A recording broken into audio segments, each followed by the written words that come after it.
mày đâu thục ra đâu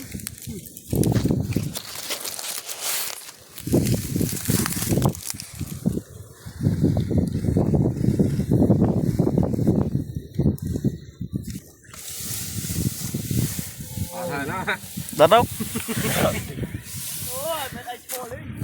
Ô mà nè, ê, ô mà nè, tiền xài mà chi mà ô vì cái đấy, mà mới về tiền cho nhỏ, tiền cho nhỏ ngoài vô châu, dạ, mình giữ thòng thùng mình cùng,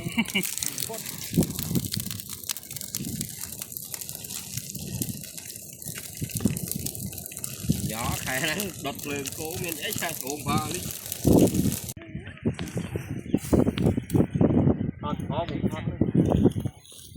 À nó à ngơ bình chứ để ăn chi thế này rồi chặt đồ bay cam con đến cầu một khối chặt thêm bay quan thì cắt cam con tiếp đây nó quay vàng cùng nhau ao bị khe anh đi với ai đó đại tôi luôn mà thật thu với áo phèm mới nó tết tết á nếu có thầu một thì đó thầu một thì thầu mà anh mỗi mà anh tay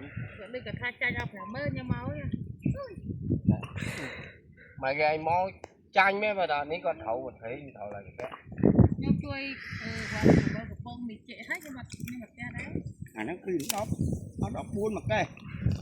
phải buôn phải buôn mà cái cái ơi là sai sập